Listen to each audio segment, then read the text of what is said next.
뭐가 떠오릅니까? 떠오르는 게 있으신가요? 미리암의 노래. 미리암의 노래. 모세 노래는 생각이 안 나고 역시 여자 노래가 생각이 나는구나. 순서가 모세의 노래에 대한 화답이 미리암의 노래인데 남자가 세레나데를 불러야 여자가 뭐 답을 할 거 아니에요. 예. 정말 그 소범준 형제님은 특이하신 것 같아.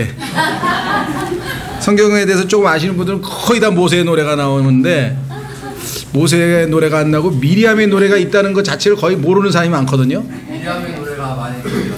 아, 예, 미리암의 노래 좋습니다. 하여간 그 노래는 모세의 노래를 한마디로 그냥 축약해서 요약한 건데요. 19절에 나오죠. 20절, 20절, 21절. 자, 오늘 제 15장에 보시면 우리가 이제 드디어 모든 원수를 수장시켰죠. 단불에다가 탁 하나님께서 수장시키고 난 다음에 드디어 이제 노래하는 장면이 나옵니다.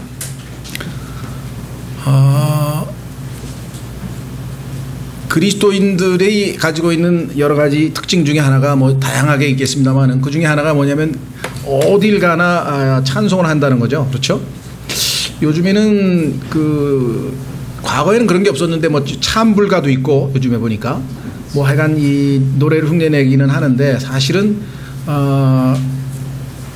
성경적 기독교 이외에는 진정한 의미에서의 노래는 없는 거죠.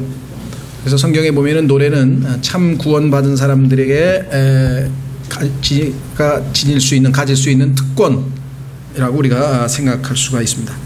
자, 그래서 오늘은 모세의 노래 첫 부분은 아주 즐거운 일입니다.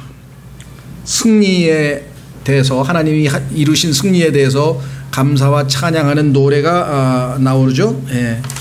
그리고 미리암의 노래가 이제 있고, 그런데 뒤이어서 항상 그리스도인들에게 이렇게 즐거운 승리의 노래만 있는 것은 아니고 그 유명한 마라라고 하는 쓴물, 마라의 쓴물이죠. 쓴물이 드디어 그 다음 22절부터 등장하게 됩니다. 그리고 마지막 15장 27절 끝절에 가서 그 엘림이라고 하는 이 빌딩 이름이 엘림 빌딩인데 정말 오아시스죠. 12우물과 70그루의 종려나무가 아주 있었던 영적인 쉼을 상징하는 그러한 엘림이 27절에 나옵니다. 자, 한번 15장부터 한번 살펴보도록 하겠습니다. 그때 모세와 이스라엘 자손이 이 노래로 주께 노래하고 말하여 이르기를 내가 주께 노래하리니 그분께서 영화롭게 승리하셨도다. 그분께서 말과 거기 탄 자를 바다에 던지셨도다. 그래서 이렇게 해서 하나님께서 이루신 승리에 대해서 먼저 찬양을 드리는 장면이 나오죠. 거기 보면은 영화롭게 승리하셨도다. 이건 뭐 우리가 사건에서 이미 살펴본 바고, 말과 거기 탄 자를 바다에 던지셨도다. 뭐 우리가 짐작컨대 파라오와, 그렇죠? 파라오가 탄 말이니까. 그런데 성경에 보면은 이 말 탄 자가 계시록 몇 장에 나오죠? 계시록 6장. 계시록 6장에 가면은 말 탄 자가 하나 등장하게 되는데 적 그리스도를 우리가 볼 수가 있죠. 그래서 여기서는 나중에 마지막 때에 있게 될 것을 예언적으로 보여줍니다. 그래서 출애굽기 3장서부터 14장에 이르는 모든 사건은 예수 그리스도의 재림 때 다 반복되어질 사건들입니다. 그래서 여러분들이 미리 그 염두에 두시고 여기서 예언적 부분에 대해서는 특별히 타치를 안 할 테니까 여러분들이 그렇게 하시면 좋을 것 같으네요. 마이크가 계속 울리죠? 그게 아니고 지금 저 뒤에서 조정을 딱 한 번 조정해 놓고 그대로 놓으시면 좋은데 중간에 다시 또 계속 더 잘 되게 옮기시는가 보죠? 지금 괜찮죠? 예, 맞습니다. 전문가가 손이 좀 가야 될 것 같아요. 자, 그래서 우리는 영화롭게 승리하셨도다. 그분께서 말과 거기 탄 자를 바다에 던지셨도다. 자, 주는 나의 힘이시오 나의 노래시며 나의 구원이 되셨도다. 그분께서 나의 하나님이시니 내가 그분께 처소를 예비할 것이요 내 아버지의 하나님이시니 내가 그분을 높이리로다. 아주 뛰어난 신앙 고백인데 성경에 한두 군데가 나오는 게 아닙니다. 여러 번에 걸쳐서 이스라엘은 주님을 나의 힘으로, 자신의 힘으로, 그 다음에 노래로, 그 다음에 구원으로 그렇게 알게 되었죠. 주님을 알게 되는 과정이죠. 하나님께서 능력으로 그들을 도우셨고, 그 다음에 정말 승리하셨기 때문에 그 노래가 되셨고, 그 다음에 이집트로부터, 세상으로부터 구출하셨기 때문에 구원이 되셨도다. 자, 고린도전서 1장 30절로 가면, 고린도전서 1장 30절로 가면은 신약 성도들도 바울을 통해서 그와 같은 고백을 할 수가 있습니다. 신약 성경 고린도전서 1장 30절. 고린도전서 1장 30절. 그러나 너희는 하나님에게서 나서 그리스도 예수님 안에 있고 예수님은 하나님에게서 나서 우리에게 지혜와 의와 성별과 구속이 되셨으니. 자, 여기는 힘과 노래와 구원이 되신 하나님에 대해서 신앙 고백을 했고, 또 고린도전서에서는 지혜와 의와 성별과 구속이 되시는 예수 그리스도를 소개하고 있죠.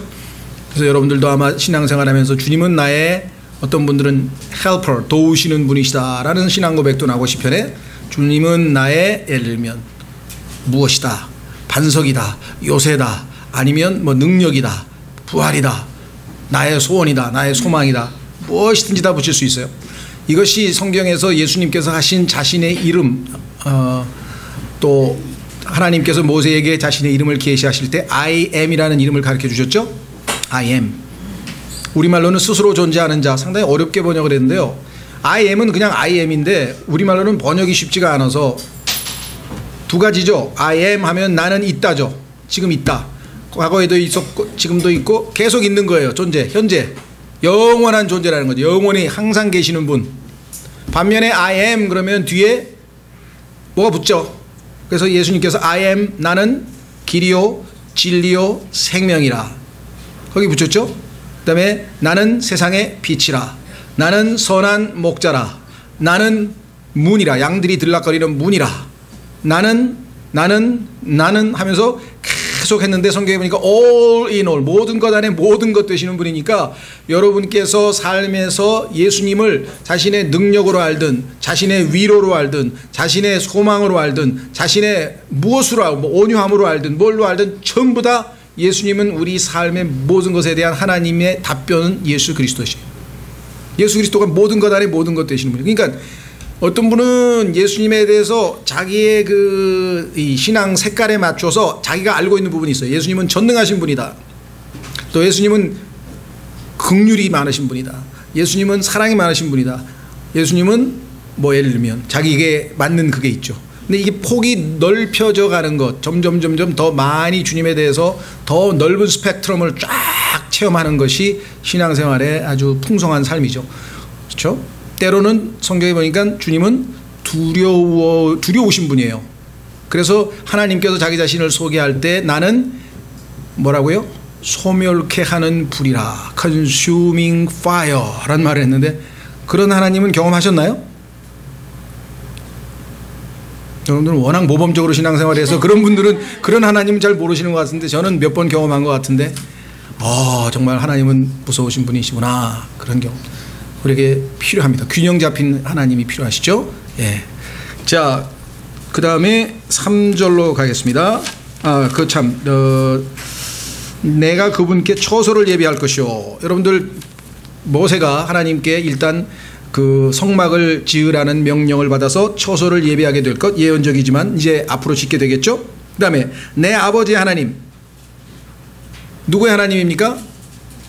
여기서 아버지라고 하는 것은 모세의 직계 아버지만 얘기하는 게 아니라 성경에서 항상 조상들을 얘기할 때 아버지란 말을 쓰고 또 후손들을 얘기할 때 아들이라고 쓰죠. 예수님께서 아브라함의 아들입니까? 아들의 좁은 의미에서의 아들은 아니잖아요. 그렇죠?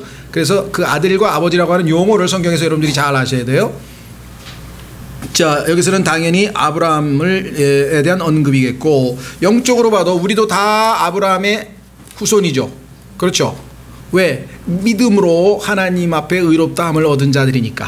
약속의 자녀. 확인해 보겠습니다. 갈라디아서 3장 29절. 갈라디아서 3장 29절.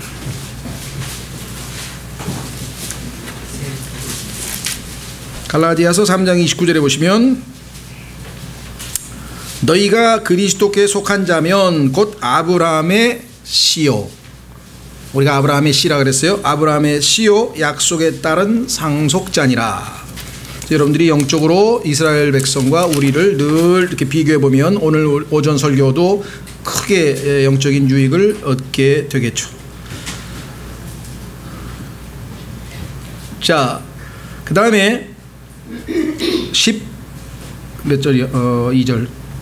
그 다음에 3절. 예. 주는 전사시니 주가 그분의 이름이로다. 자, 여기서 한 가지 짚고 넘어간 것은, 전사라고 하는 것은 전쟁의 사람인데 영어로는 man of war 이렇게 돼 있어요. 전쟁의 사람. 창세기 3장에서 드디어 싸움이 벌어졌죠. 여인의 후손과 그 다음에 마귀와의 싸움이, 이제 영적 전쟁이 시작이 된 이래로 예수 그리스도께서 평강의 통치자, 평화의 통치자로 이 땅에 오실 때까지는 전쟁이 영적이든 육적이든 하여간 계속 이루어지고 있죠. 왜냐하면 사람의 마음에 욕심이 있기 때문에. 야고보서에 따르면 전쟁과 싸움은 사람의 마음에 있는 욕심 때문에 나온다라고 성경은 분명하게 얘기를 했는데, 예수님은 자신을 전쟁의 사람으로 소개합니다. 히브리서 2장 10절에서도 예수님을 구원의 뭐라 그랬습니까? 대장이란 말을 썼죠. 기억나세요? 이스라엘 백성을 하나님께서 데리고 나오실 때 뭐라고 얘기했는가 하니 군대라고 표현했어요. 우리가 생각할 때에는 그런 그 오합지졸과 같은 것도 군대인가 싶지만은, 하나님 보시기에는 이들을 통해서, 이들을 전사로 키워서, 그렇죠? 가나안을 정복해서 여러분도 아시다시피 떳떳하게 그들에게 상속으로 유업으로 주시는 거다. 여기 있는 그리스도인들도, 우리도 소울저, 굿 소울저라고 하죠. 군인으로, 군사로 뽑힘을 받았죠. 그래서 우리도 영적인 군사인데, 우리가 이 군인이라고 하는 의식을 그리스도인으로서 이렇게 별로 잘 의식하고 있지는 않은 것 같아요. 그러나 성경에서는 항상 우리가 하나님의 전신 갑옷을 입어야 되는 영적 전쟁에 나선 사람들이고, 항상 우리가 지금 깨어있다는 얘기는 watch, 경계한다는 거예요. 보초. 군대 가면 경계병이 있듯이 보초 쓴다고 하는 그런 뜻이거든요. 그래서 전부 다 군사 용어로 이루어져 있습니다. 요새, fortify, 요새란 말도 나오고. 그래서 우리 그리스도인들도 자기의 신원 중에 하나가 주님이 우리를 뽑으신 군인이다. 그래서 주님은 전사십니다. Man of war 그랬는데요. 전사로 성경에 계시되어 있습니다. 자, 그 다음에 4절에 가면 그분께서 파라오의 병거들과 그의 군대를 바다로 던지시니 그가 택한 대장들도 홍해에 잠겼고. 어떤 분들은 파라오의 병거들과 그의 군대를 바다로 던지셨다 그랬으니까 파라오는 어디 가냐, 파라오는 어떻게 된 거냐 이렇게 궁금해하시는 분이 있는데, 파라오도 던지신 얘기가 성경에 나와요. 확인해 보겠습니다. 시편 136편 15절. 그러니까 성경은 한 군데만 잘라서 자기에게 필요한 대로만 써먹으면 안 됩니다. 항상 성경은 계속해서 여기저기를 찾으셔서 보완을 하셔야 돼요. 성경이 모순되는 것 같지만 나중에 찾아보니까 그게 아닌 경우가 많죠. 예, 출애굽기 15장, 출애굽기 15장 그 4절과 비교해서 우리가 찾아봐야 될 구절은 시편 136편 15절. 시편 136편 15절에 보면은 파라오에 대한 하나님의 심판이 언급되어 있습니다. 시편 136편 15절. 파라오와 그의 군대를 홍해 속에서 뒤덮으신 분에게 감사하라. 그분의 긍휼은 영원하도다. 그 말이 나오죠? 예. 여러분들 성경에는 피상적으로 읽으면, 얼핏 읽으면 모순되는 것 같은 내용들이 굉장히 많이 나와요. 아까 우리가 언급했던 구절도 그런 구절이죠. 그러니까 성경에 보면은 앞뒤가 안 맞는 구절 같은 게, 아니 너희는 세상의 빛이라 그랬는데 조금 있다 보니까 예수님이 나는 세상의 빛이라 가면서, 그러면 어떻게 된 거야? 알고 보니까 아, 그게 예수님께서 우리 안에 들어오셨기 때문에 그 덕분에 우리가 세상의 빛이 된 거죠. 달을 보면 어떤 사람들은 야, 달빛 좋다 하지만 사실은 달이 빛을 내는 건 아니라 그랬죠. 근데 그거를 인간이 깨달은 게 몇백 년 안 돼요. 그게 제가 알기로는 뭐 정확하게 모르겠습니다. 한 2, 300년? 1500년대만 해도 달이 빛을 내는 걸로 다 알고 있었어요. 태양 빛을 받아서 반사하고 있다는 걸 모르고 있었어. 근데 성경에는 욥기에 보니까 달은 빛을 내지 않거늘 이렇게 써 있는 거야. 그러니까 사람들이 얼마나 비웃었겠어요. 달이 빛을 내지 않다니 빛내고 있는데 달이 빛나고 있잖아 지금. 그렇죠. 이런 식의 얘기가 끝도 없이 많아요. 그래서 과학에 관심 있는 사람들은요, 인간이 발견해서 이렇다고 했다가 그러니까 성경이 틀렸다 이렇게 했다가 나중에 도로 성경이 맞았다고 뒤집어 엎어진 것으로 그냥 줄을 서 있어요. 쫙 기록이 이런 식으로. 공기에는 무게가 있다고 성경에 써 있는데 공기가 왜 무게가 있어? 무게 있습니까 없습니까? 우리가 제일 줄 몰라서 그렇지 무게 다 있죠. 공기, 무거운 공기, 가벼운 공기 다 있잖아요. 그런 얘기가 성경에 아주 셀 수 없이도 많아요. 빛의 길을 따라. 빛이 무슨 길이 있어? 처음에는 빛이 입자인 줄 알았는데 나중에 보니까 또 파동이야. 입자인 동시에 파동이니까 길이 있죠. 야, 그래서 성경을 과학적으로 접근하신 분들도 뭐 관심사항이 있으니까 한번 찾아보세요. 근데 셀 수도 없이 많아요. 저는 근데 과학에는 별로 관심이 없어. 저는 그런 쪽은 별로 이제 그냥 이런 게 있으니까 정보로 참고하시라고 말씀을 드리는 거고요. 자, 그래서 주는 전사시니 주가 그분의 이름이로다. 자, 여기 중요한 말음이 나오네요. The Lord is his name. 성경이 보니까 로마서 10장 3절에 주의 이름을 부르는 자는 구원을 받으리라 그랬단 말이에요. 그렇죠. 가만히 있어봐. 주는 이름인데, 주가 이름인데 주의 이름을 부르는 자는 이게 어떻게 된 겁니까? 이게 우리말의 이게 모순이에요. 사실 저는 국문법을 잘 모릅니다만 제가 번역하려면은 주라는 이름을 부르는 자는 그렇게 번역을 하고 싶어요. 왜냐하면 주하고 이름이라고 하는 것은 동격이거든요. 그렇죠? 예. 우리가 보통 서울시 할 때 The City of Seoul이라고 그런단 말이에요. 그럼 서울의 시, 그러면 서울 있고 시 따로 있나요? 같은 거잖아요. 이게 동격일 경우가 많으니까 그러니까 주의 이름이라고 할 때는 주가 곧 이름이야. 여기 나와 있잖아요.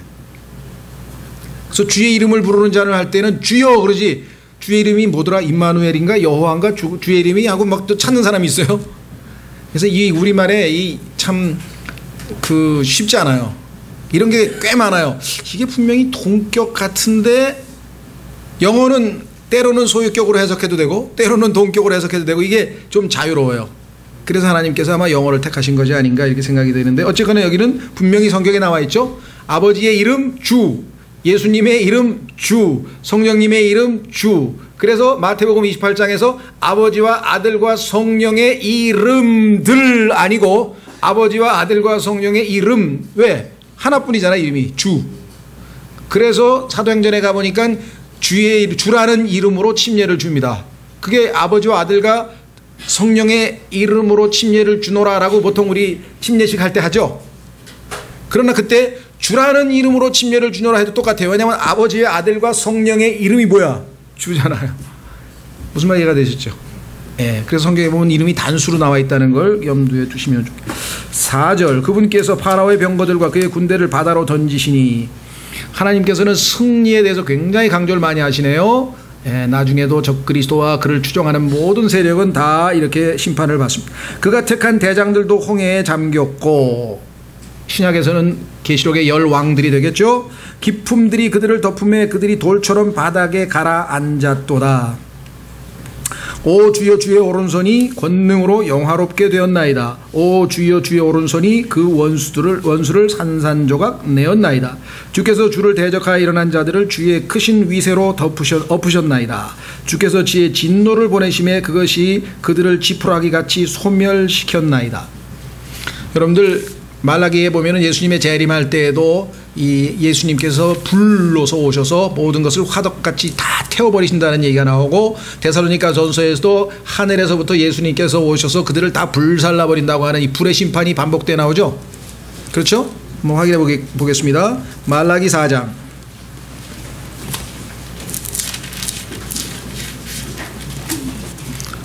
이것이 신약 성경에서 말씀하시는 뭐죠? 불침례와 연관이 되어 있어. 불침례. 불침례는 성령 받는 게 아니고요. 말라기 4장 1절, 말라기 4장 1절, 보라 화덕같이 불태우는 날이 임하나니 참으로 교만한 모든 자와 악하게 행하는 모든 자가 지푸라기가 되리라. 다가오는 그날이 그들을 불태우고 그들에게 뿌리와 가지를 남기지 아니하리라. 만군의 주가 말하노라. 그러면 누가 이렇게 심판의 대상이, 불태움의 대상이 될 것인가? 여러분과 저의 주변에 있는 많은 사람들이, 예수 그리스도를 믿지 않고 예수 그리스도를 조롱하는 많은 사람들이, 그 옆에 있는 직장 동료, 옆에 있는 학교 친구, 옆에 있는 옆집에 사는 이웃 사람들 다 그 대상이 되게 불쌍하게 여기셔야 돼요. 그 사람들하고 싸우실 시간이 아니야. 그 사람들 다 불탑니다. 나중에 다 죽습니다. 불쌍하게 여기셔야 돼요. 자, 데살로니가 전서. 옆집 사람 좋은 옷 입고 다니고 좋은 차 타 다니고 시기하지 마시고 불쌍하게 여기셔야 되니까 그걸 보시면 안 돼요. 껍데기를 보면 안 된다고. 속을 봐야지. 영혼을 봐야지. 영혼. 그 사람의 혼을 봐야지. 그분의 혼. 데살로니가 후서 1장. 데살로니가 후서 1장. 찾으셨습니까?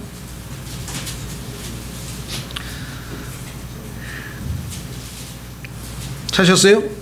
예, 5절부터. 그것은 하나님의 의로운 심판의 명백한 증표인데 이것은 너희가 하나님의 왕국에 합당한 자로 여겨지게 함이라. 그 왕국을 위하여 너희도 고난을 당하느니라. 너희를 괴롭게 하는 자들에게는 환난으로 갚으시고 괴로움을 당하는 너희에게는 우리와 함께 안식으로 갚으시는 것이 하나님께는 의로운 일인즉. 이 땅에서 나는 예수님도 잘 믿으려고 하고 헌신도 해보려고 그러고 너무너무 세상도 버리고 주님만 사랑하고 살려고 하는데 왜 모든 일이 잘 안 될까라고 생각하지 마시고, 그게 끝이면 하나님은 불의하신 분이지만 여기 마지막에 대한 심판이 있잖아요. 의로운 일이라 그랬죠.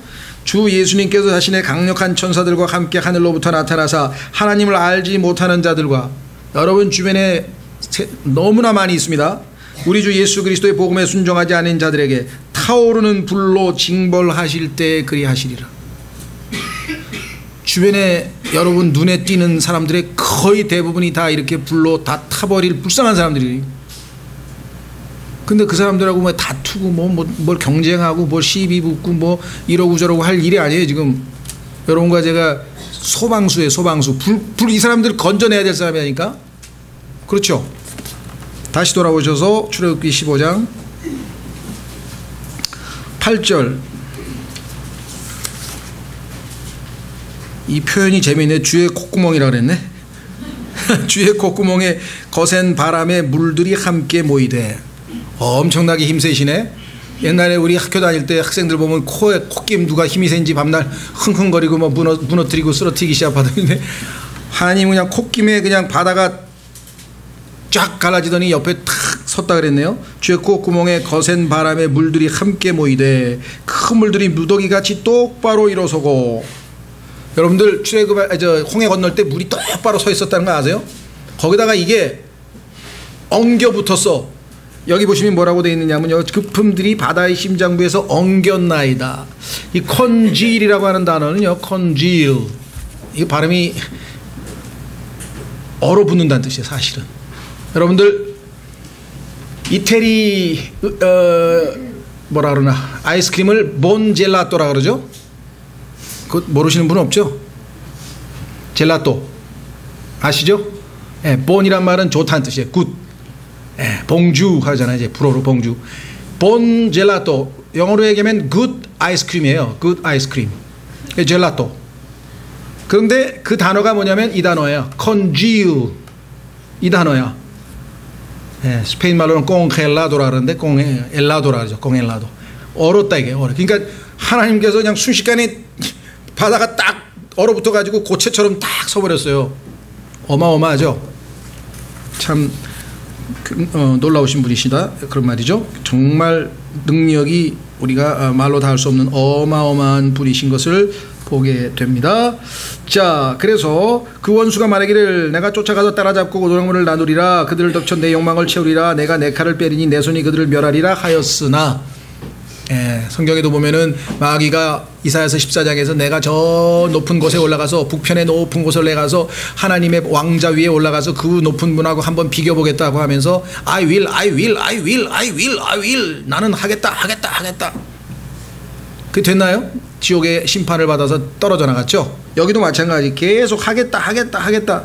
실제로 그렇게 못했습니다. 하나님의 권능 앞에서. 어떻게 됐는가? 10절 주께서 주의 바람으로, 성경에서 바람은 항상 성령과 관련되어 있죠. 그러니까 히브리어의 루아흐라고 하는 단어는 어떨 때는 바람으로, 어떨 때는 영으로, 어떨 때는 호흡, 숨으로, 그렇게 세 가지로 번역이 돼요.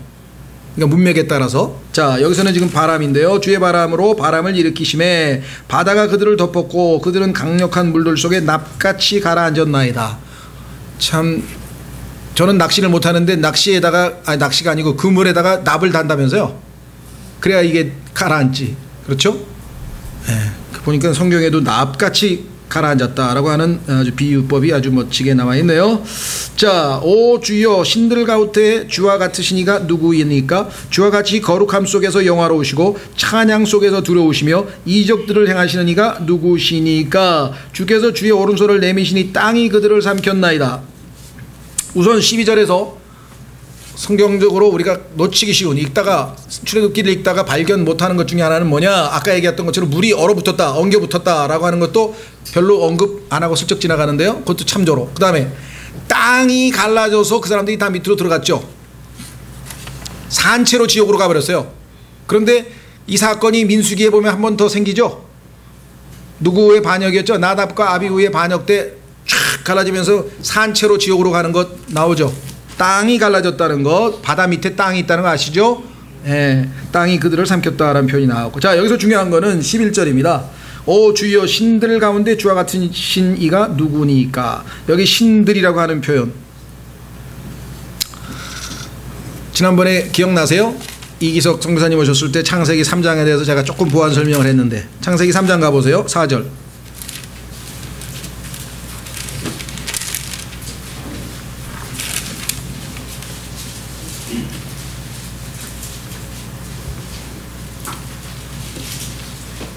창세기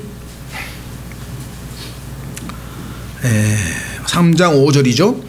자, 뱀이 이렇게 얘기합니다. 4절부터 보시면 뱀이 여자에게 이르되 너희가 절대로 죽지 아니하리라. 하나님은 절대로 죽는다 그랬는데 절대로 죽지 아니하리라 그랬어요. 요것도 뉘앙스가 두 가지예요. 하나님은 절대로 죽는다 그랬어. 그런데 뱀이 절대로 안 죽어.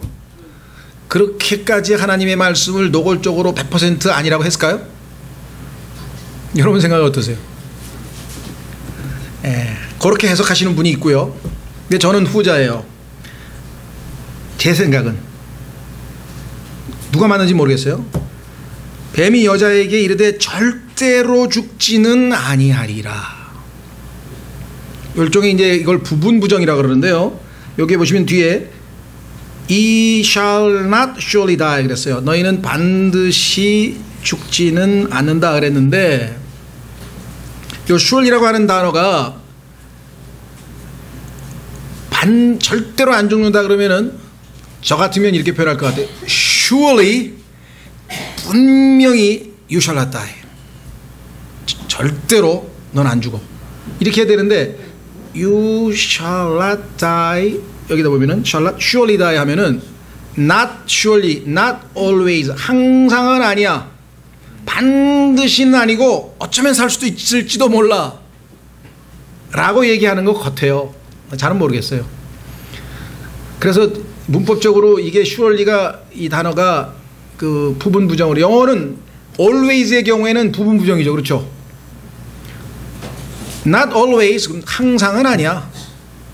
너 밥 먹고 나서 항상 커피 마신다며? not always, 항상은 아니야. 어떨 때는 안 먹을 때도 있어. 특히 속 쓰릴 때 뭐 등등 이렇게 얘기하는 건데, 이게 여기서는 그 소리인가 아닌가.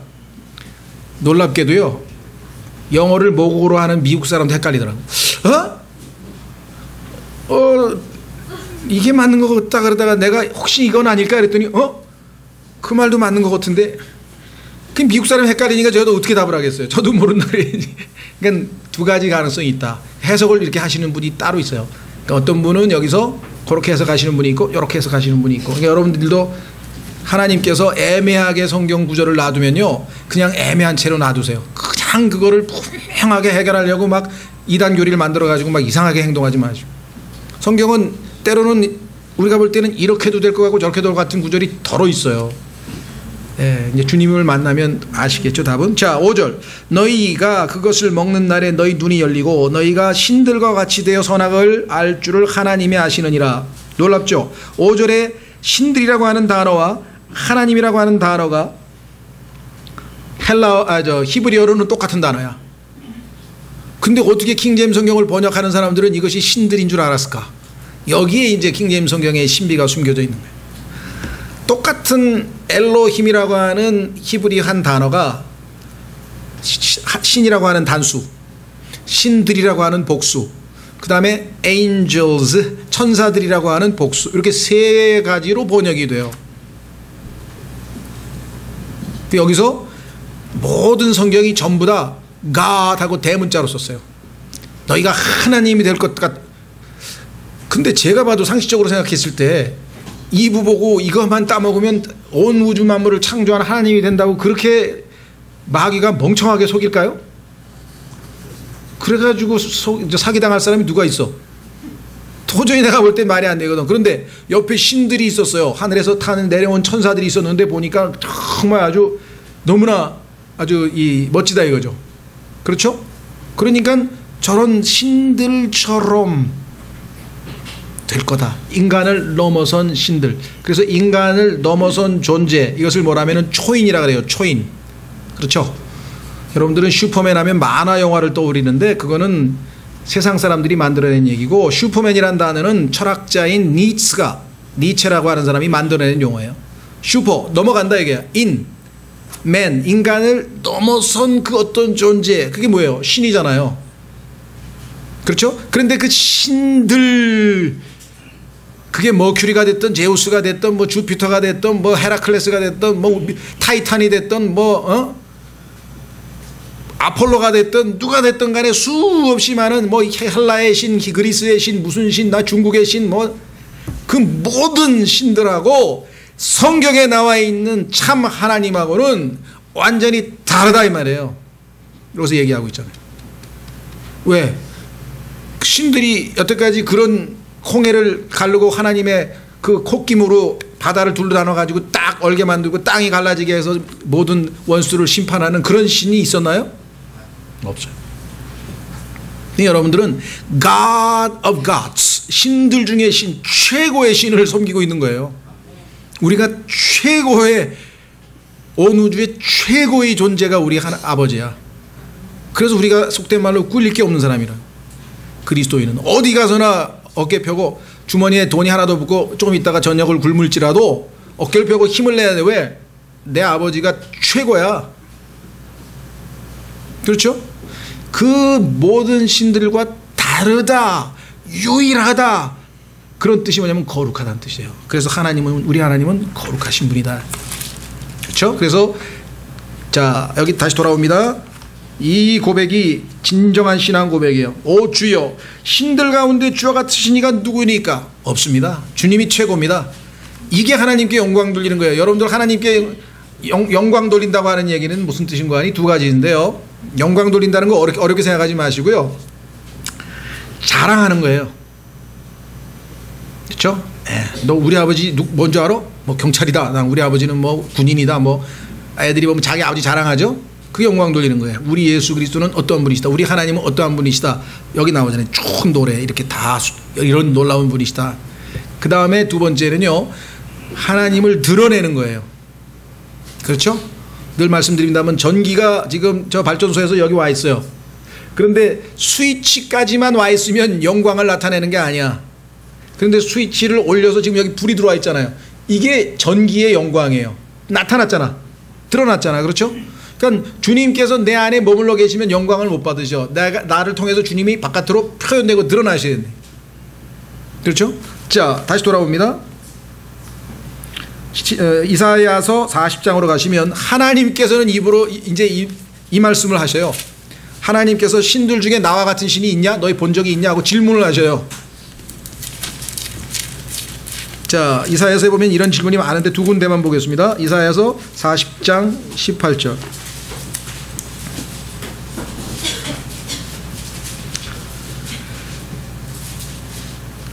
그런즉 너희가 하나님을 누구와 같다 하겠느냐, 또 그분을 어떤 모습과 비교하겠느냐.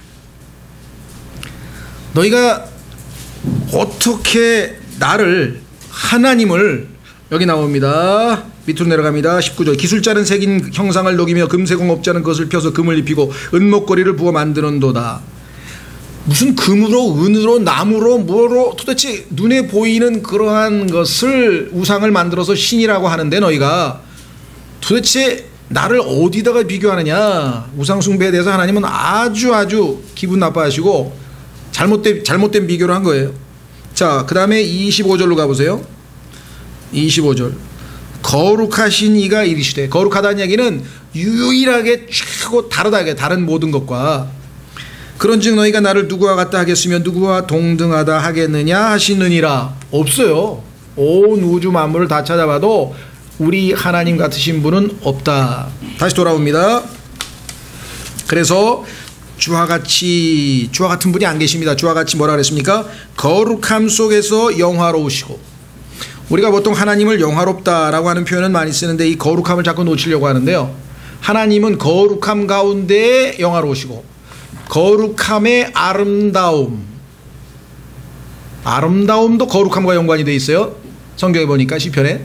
그러니까 하나님은 그러니까 아름다움이 이 세상에 많죠. 자연의 아름다움도 있고 뭐 여인의 아름다움도 있고 뭐 하여간 온갖 예술품의 아름다움도 있고 다 아름다움이 있는데 하나님의 아름다움과 비교해 보면 이건 다 아무것도 아니야. 그래서 거룩함의 아름다움이, 하나님은 능력이 많죠. 이 세상에 보니까 뭐 말도 힘이 세고 뭐 그다음에 뭐 운동선수도 힘이 세고 뭐 하여간 온통 자연도 위력이 넘치고. 그러나 이 세상에 있는 모든 능력과 하나님의 능력을 비교해보면 이건 아무것도 아니다. 그래서 항상 하나님은 거룩함이 나왔죠. 여기 거룩함 속에서 영화롭고. 이 세상에서 영광스러운 거 많죠. 찬란한 자연문화도 뭐 영광스러운 것 많지만 하나님의 영광하고는 다르다 이거죠. 찬양 속에서 두려우시며 이적들을 행하시는 이가 누구시니까. 하나님을 보면은요, 모든 창조물들은 먼저 그분의 두려움이 압도를 해요. 그래서 하나님이 딱 나타나시거나 그걸 보았거나 아니면 하나님의 임재를 내가 딱 느끼는 순간에 다 얼굴을 땅에 대고 엎드리게 돼 있어요. 진짜 하나님을 만난 거예요. 확인해 보겠습니다. 욥기 37장. 하나님이 정말 만난 사람은요, 하나님이 두려우신 분임을 알아요. 하나님 우리가 가벼이 대할 수가 없어요. 뭣도 모르고 막 쉽게 죄를 졌다가도 어느 순간에 갑자기 두려움이 밀려오는 거야. 내가 하나님 앞에 이런 짓을 하면 안 되지. 욥기 37장 22절. 욥기 37장 22절. 좋은 날씨가 북쪽에서 나오나니 하나님께는 두려운 위험이 있느니라. 예수 그리스도의 품에 늘 기대서 예수님과 가장 친밀한 사랑을 나누고 가장 친한 친구처럼 지냈던 누구? 사도 요한. 그렇죠? 근데 그 사도 요한은 어땠습니까? 부활하신 예수 그리스도가 신성을 입고 나타나니까 그분을 보고 죽은 자같이 엎드렸다고 계시록 1장에 나오잖아요. 그렇죠? 자, 바울도 내가 하나님의 두려우심을 알기 때문에 너희가 지금 이 땅에서 하루하루 한 땀 한 땀 여러분의 생활이 나중에 그리스도의 심판석에서 다 하나도 남김없이 그대로 평가받는다. 거기에서는 세상 말로 애누리가 없대. 그대로 평가받는다. 정신 차려라. 내가 하나님이 두려우신 분임을 알기 때문에 내가 너에게 경고한다. 그랬어요. 확인해 보겠습니다. 고린도후서 5장. 그러니까 마냥 좋으신 하나님, 선하신 하나님만 알면 안 되고 그 하나님이 때로는 죄에 대해서는 엄하시다는 것. 고린도후서 5장 찾으셨습니까? 고린도후서 5장 9절서부터 11절까지가 그리스도의 심판석에 대한 주제인데요.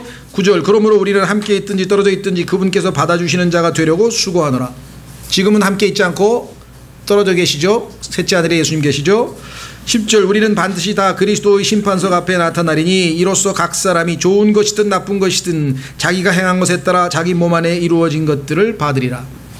그리스도인들도 좋은 것을 행하라고 구원해 줬더니 나쁜 것을 많이 합니다. 그렇죠? 여러분들이 자녀를 낳을 때 세상에 나가서 못된 놈이 되라 그러고 자식 낳는 사람 없습니다. 근데 낳아놓으면 못된 짓을 엄청나게 많이 해요.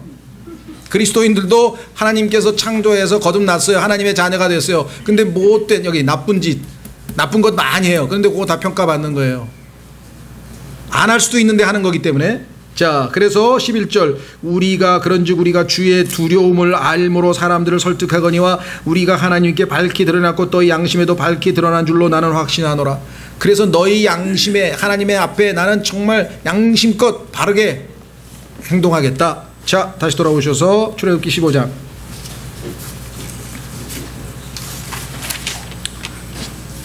13절부터는 이제 두 번째 주제가 나오죠. 13절서부터 12절까지는 과거의 회상이었습니다. 그런데 이제 13절서부터는 앞으로 미래 되어질 일들. 자, 우선은 13절 자체는 하나님이 행하신 일 요약했어요. 뭐라고 얘기했나 보세요. 주께서 구속하신 백성을. 자, 여기 구속 받으셨죠? 다? 여러분의 과거에 해당되죠? 주께서 주의 긍휼로 인도하시되. 지금 인도하고 있습니다. 인도받고 계세요? 예. 인도받고 있는 거 어떻게 알아요? 느껴요?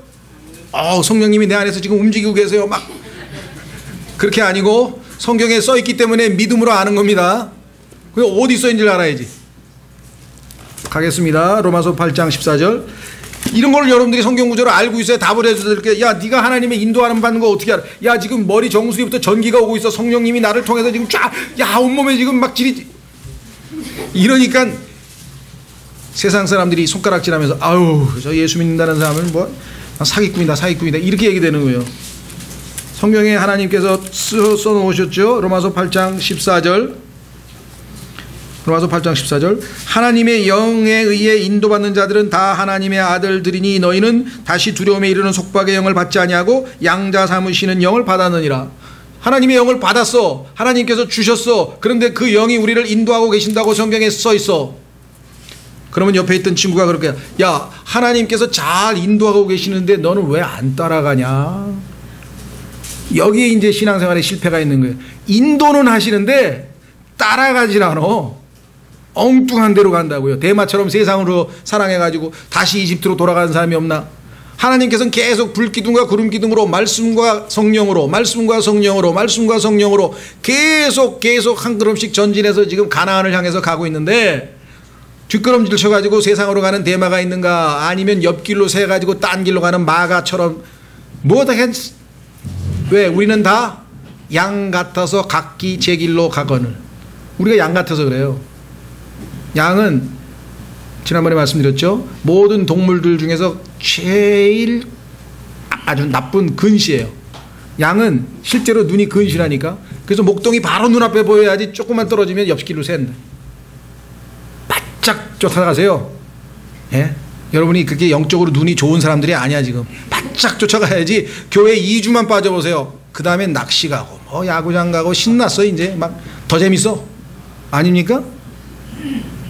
그렇게 되는 거예요. 자기도 모르게 옆으로 샌다고 자꾸만. 그렇죠? 자, 그래서 세 번째가 뭐냐, 주의 힘으로 그들을 안내하사. 아주 친절하게 안내까지 또 해주시네요. 자, 안내하사. 이 안내자가 누구라 그랬습니까? 성경에 보니까 지금 성경에서 안내자 역할을 하는 사람이 저예요.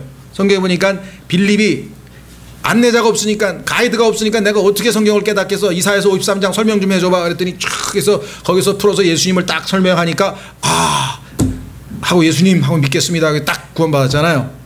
그렇죠? 안내. 그 다음에 안내까지 해서 어디로 데려갑니까? 주의 거룩한 처소에 이르게 가셨나이다. 주님의 몸된 교회 안에서 우리가 만나되게 안내를 받으면 어디로 옵니까? 모인다 이 말이에요. 함께 모여서 경배하고, 함께 모여서 교제하고, 함께 모여서 섬기고. 그렇죠? 자, 그러니까 여기 보세요. 우리의 모든 신앙생활의 과정이 아주 간략하게 요약되어 있죠. 14절 백성이 듣고 두려워하며 슬픔이 팔레스티나의 거주민들을 사로잡으리니. 하나님의 엄청난 역사를 보고 주변에 있는 이방 민족들이 다 벌벌 떠는 겁니다. 그 역사가 일어나고 있죠 지금. 예, 요거는 미래적 예언이죠. 아직 지금 안 가고 있어요. 지금 딱 출애굽해가지고 바로 지금 승리의 창가를 부르는데 예언적 내용이 여기 들어가 있어요. 15절 그때 에돔의 추장들이 놀라고 조금 있으면 일어날 일입니다. 모압의 용사들이 벌벌 떨며 있을 일이에요. 가나안의 모든 거주민들이 노구리로다. 그래서 모세는 대언자죠. 그들에게 두려움과 무서움이 덮치며 주의 팔의 위대하심으로 인하여 그들이 돌같이 잠잠하리니 오 주여 주의 백성이 건널 때까지고 주께서 사신 그 백성이 건널 때까지 그리하리이다. 여호수아에 보면은 이스라엘 백성들이 건너오는데 자기들을 잡아먹으러, 세상 말로 하면은. 근데 어떻게 된 이 요단강 이쪽 편에 모든 뭐 여리고 백성, 아이 백성 모든 사람들이 옴짝 달싹 안 하고 있어요. 못 건너오게 가서 공격을 해야 될 거 아니야. 근데 하나님께서 눈을 감기고 마비시켜 놓으면요 꼼짝달싹을 못해요. 그 여러분들이 뭐 마귀의 무슨 공격이든지 두려워할 게 없다는 거예요. 하나님이 허락지 아니하시면 절대로 아무 일도 안 일어납니다. 나는 오늘 회사 가서 사장한테 진짜 죽었다 나는 오늘 고민할 거 하나도 없어요.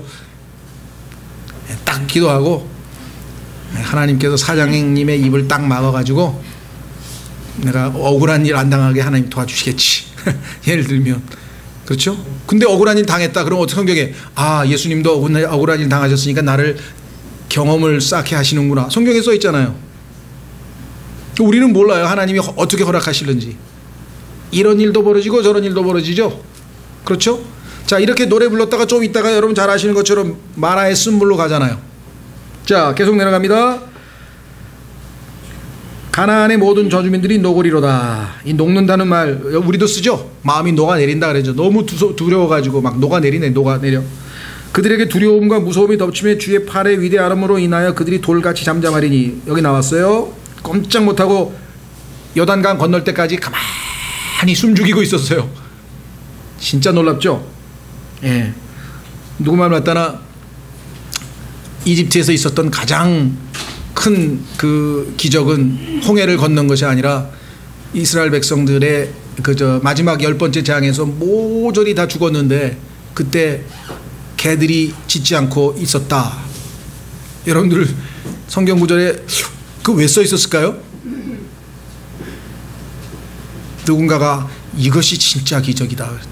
개들이 다 입을 다물고 가만히 있었는데 이것도 그렇죠.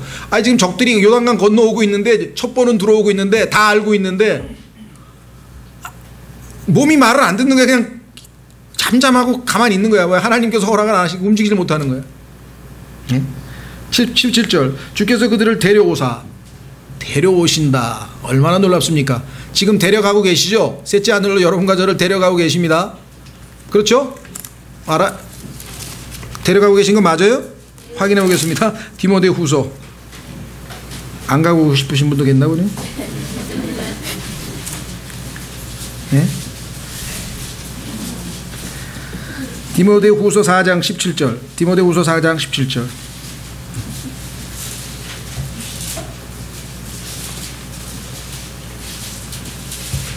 그럼에도 불구하고 주께서 나와 함께 서서 나를 강건하게 하셨으니 이것은 나로 말미암아 그 선포한 말씀이 온전히 알려져서 모든 이방인들이 듣게 하려 하심이라. 18 내가 사자의 입에서 구출되었느니라.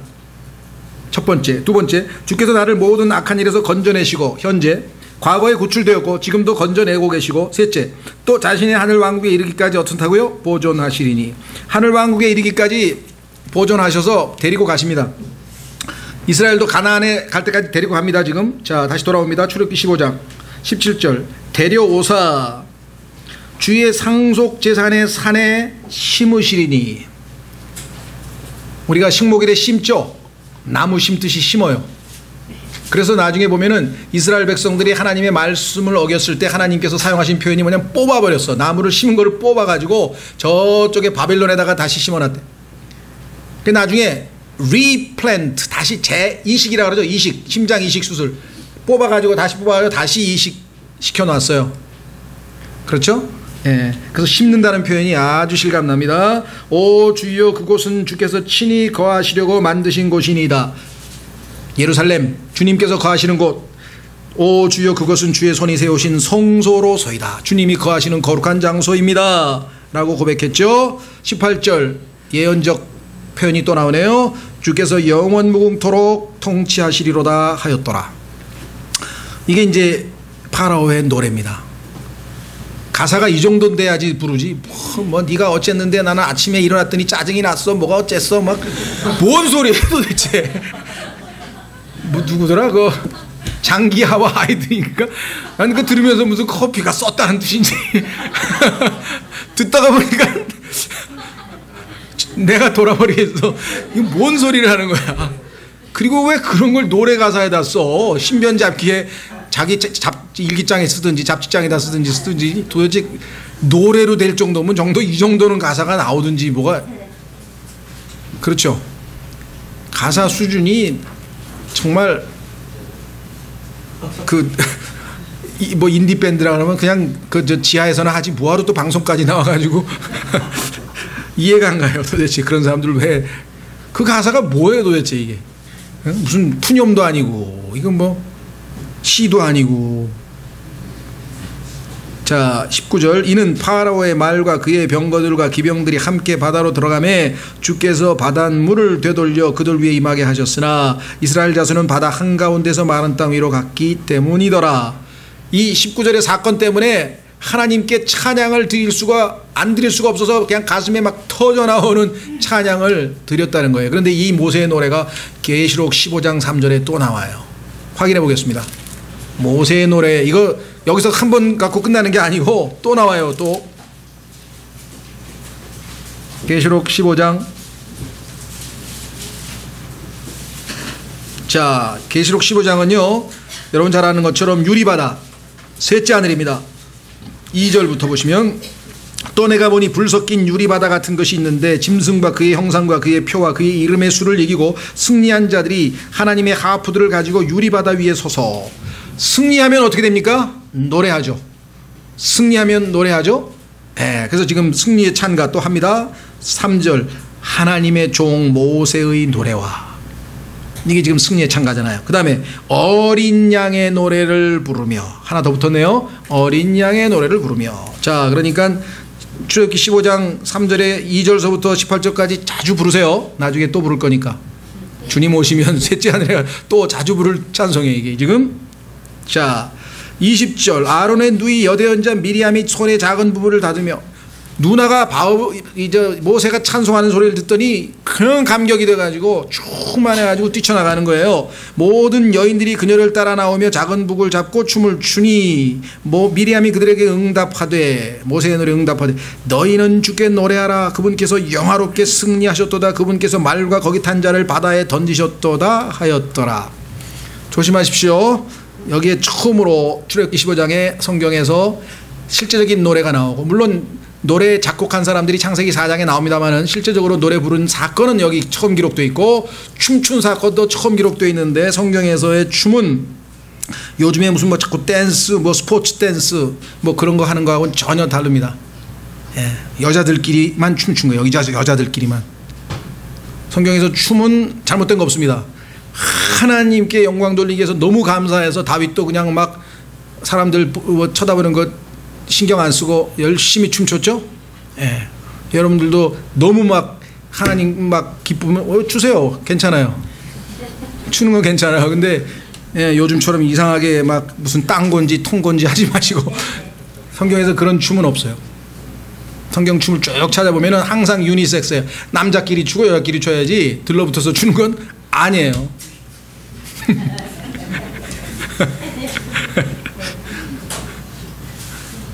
자, 그래서 성경에 처음에 나오는 춤, 성경에서 그리스도인은 절대로 춤춰서는 안 된다 그런 사람이 있는데 아닙니다. 춤춰도 됩니다. 성경에 따라 아름답게 추면 됩니다. 추하게 추면 안 되고. 근데 보니까 요즘에 방송에 나오는 건 다 추한 춤이에요. 그런 춤에 이렇게 마비되면 온갖 그냥 범죄가 그냥 그것과 더불어 붙어 다녀요. 그렇죠. 우리나라 여자들도 지금 물들어가는 것 같은데 미국 그 젊은 여학생들 있잖아요. 그 알케이드 조사해 보면은 춤추는 것이 팔 한 짝 잘라주는 것보다 더 좋대요. 그래서 팔이 하나 잘라져도 자기는 춤을 춰야 되겠대.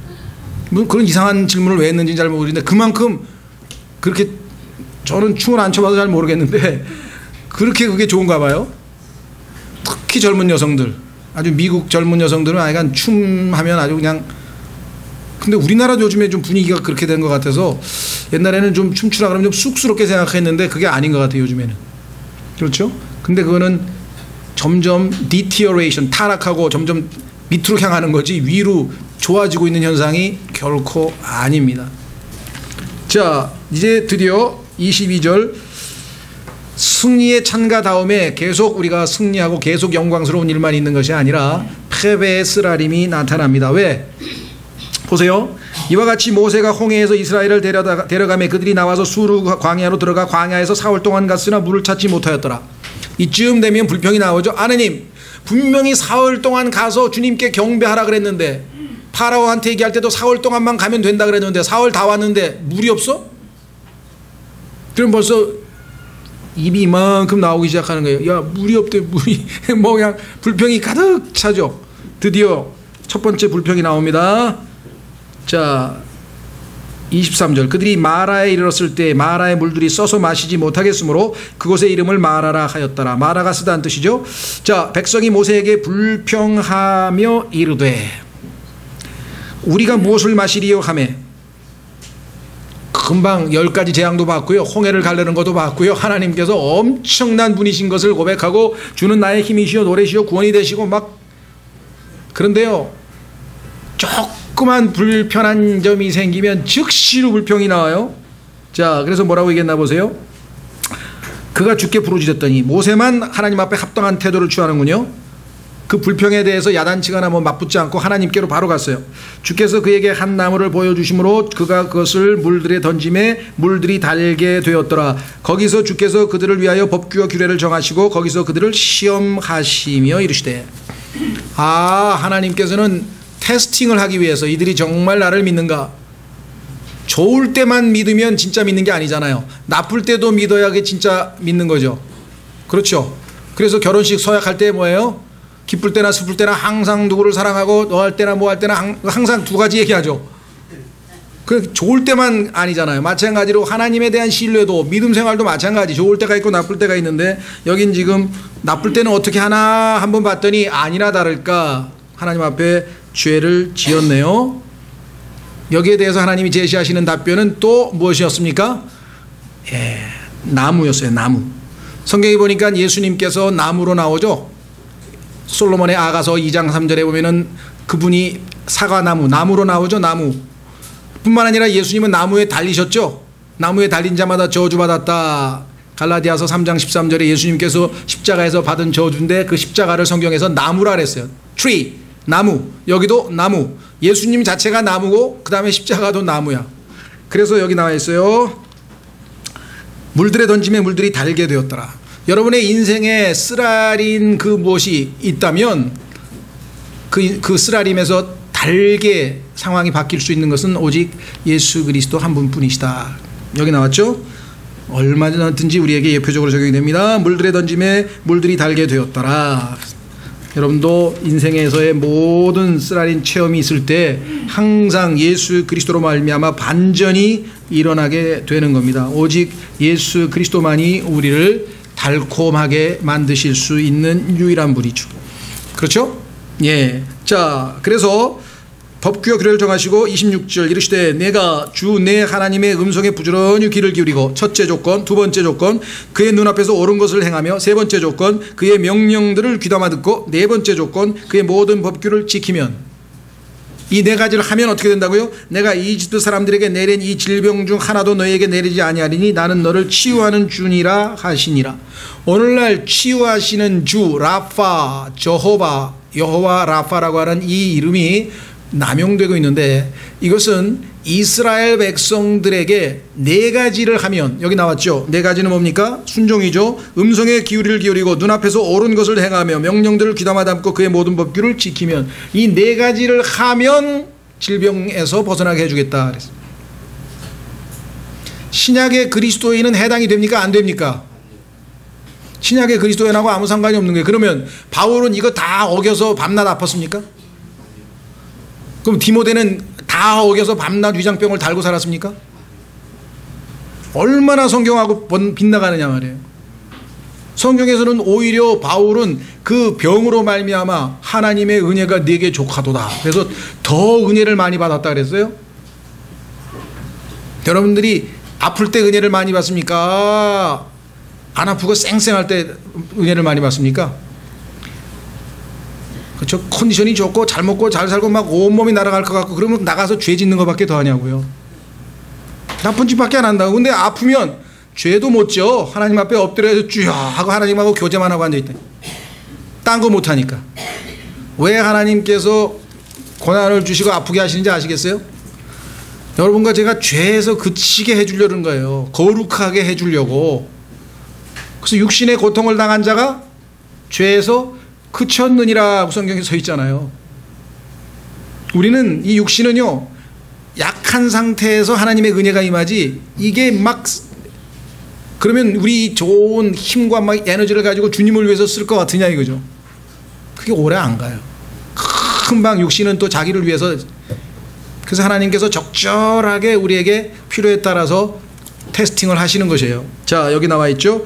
자, 마지막 구절을 27절 잠깐 남겨두고 전도서 7장으로 가보겠습니다. 마라라고 하는 쓰라린 체험이 있고 나면 그 다음에 이제 주님이 주시는 휴식이 다가옵니다. 이게 항상 교대로 가요. 교대로. 왜 교대로 갑니까? 전도서에 답이 써 있어요. 나는 항상 기쁘면 좋겠는데 왜 기뻤다 슬펐다 슬펐다 기뻤다 왜 그럴까? 그건 하나님께서 여러분을 그렇게 훈련시키시는 거예요 지금. 자, 전도서 7장으로 가보세요. 전도서 7장 14절. 형통하는 날에는 기뻐하되.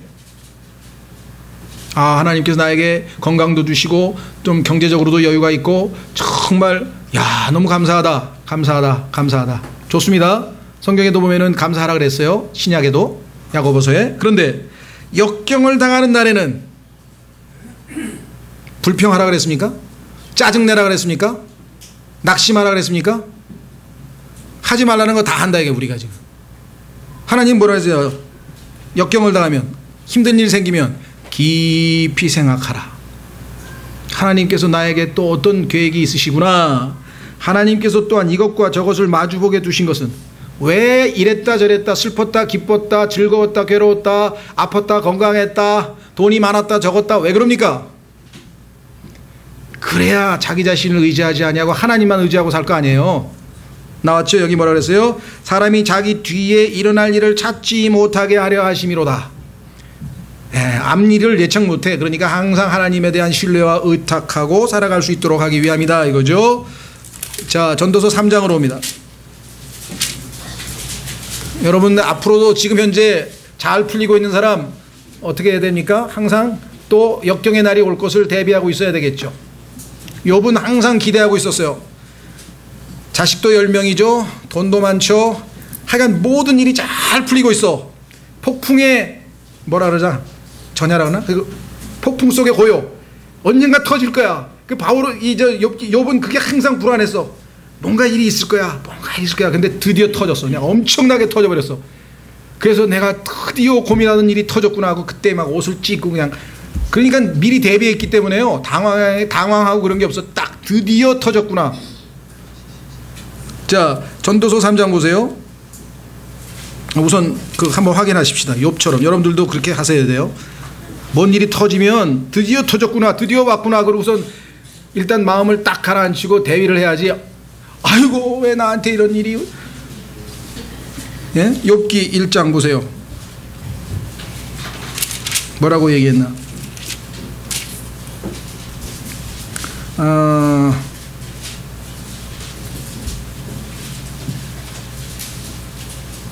내가 두려워하던 일이 일어났다는 얘기가 어디 나오나요? 25절 3장 25절 3장 25절에 욥은 이런 일이 있을 걸 두려워하고 있었어. 여러분들도 인생이 잘 풀리면요 이렇게 항상 잘 풀 일은 없겠지. 뭔가 있을 거야. 뭔가 있을 거야. 하나님께서 나를 이렇게 그냥 놔두시진 않으실 것 같은데 뭔가 훈련이 있을 것 같은데 대비를 하셔야죠. 25절 내가 크게 두려워하던 것이 내게 임하였고 내가 무서워하던 것이 내게 이르렀도다. 드디어 터졌구나. 대비를 합니다. 전도서 3장 다시 돌아옵니다.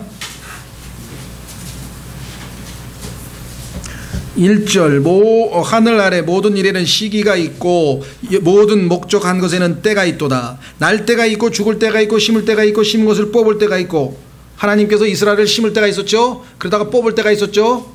다시 또 심었죠. 3절 죽일 때가 있고 고칠 때가 있고 그 다음에 무너뜨릴 때가 있고 세울 때가 있고 여리고성도 무너뜨렸다가 세웠다가 무너뜨렸다가 세웠다가 예루살렘도 무너뜨렸다가 세웠다 성전도 무너뜨렸다가 세웠다 그랬죠. 여러분의 인생도 무너졌다 세워졌다 무너졌다 세워졌다 오직 하나님만 바라보고 가는 거예요. 4절 울 때가 있고 웃을 때가 있으며 애곡할 때가 있고 춤출 때가 있으며 쭉 보세요. 이걸 모순이잖아요. 죄 때문에 이 세상은 모순될 수밖에 없어요. 죄가 제거되기 전에는. 그렇죠. 예수 그리스도께서 오셔서 죄를 완전히 불못에 던질 때까지는 밤낮 이게 반복이 된다니까요. 자 마지막으로 감사합니다. 왜? 마라에서 끝이는 게 아니에요. 하나님께서는 우리에게 쉴 틈을 주셔요. 그것을 성경에서 뭐라 그러냐? 엘림이라 그런다. 27절 읽고 마칩니다. 정말 하나님께 감사합니다. 왜? 앞이 안 보이는 것 같은데 어느 날 보니까 싹 깨끗해져서 마음이 편하게. 근데 조금 가다가 불안해지기 시작해. 왜 이렇게 고요함이 길까? 어느 날 보니까 욥처럼 드디어 두려워하던 일이 터졌구나. 또 걱정하지 마세요. 오래 안 가요. 예? 또 와요. 그거 몇 번 경험하고 나니까 이제는 뭐예요? 소망이 생긴다 그랬잖아요. 바울이. 환난은 인내를, 인내는 체험을, 체험은 소망을. 걱정할 거 없어. 지난번에도 하나님이 다 하셨으니까. 그렇죠? 이게 영적인 성숙이에요. 그러면 이제 점점 큰일이 닥쳐도 막 뭐 큰일 벌어지듯이 그러지 않고 차분하게 주님 지난번에 이래서 겪으셨는데 제가 잘 인내할 수 있도록 도와주십시오. 자 15장 27절 그들이 엘림에 이르렀는데 거기에 우물 12개가 있었고 종려나무 70그루가 있었더라. 그들이 거기서 물들 옆에 진을 치니라. 그렇죠? 예, 우리에게는 마라가 있고 엘림이 있는데 순서는 항상 어떻습니까? 마라가 먼저 있고 엘림이 나중에 있어요. 십자가가 먼저 있고 왕과는 나중에 있어요. 그렇죠? 에서가 먼저 있고 야곱은 뒤에 있어요. 가인이 먼저 있고 이삭은 나중에 있어요. 항상 뭔가 부정적인 것, 나쁜 게 먼저 오게 돼 있어요. 그 다음에 좋은 게 오게 돼 있어요. 순서가. 그렇죠? 초림하신 예수님은 고난받으러 오신 분, 재림하시는 예수님은 영광 받으실 분. 그리스도인의 이 세상에서의 삶은 십자가를 지고 주님을 따르고 나중에는 주님과 함께 영광스럽게 다스리고. 아시겠죠? 예, 오늘 좋은 영적 교훈을 얻었습니다. 이 시간 다 같이 일어나셔서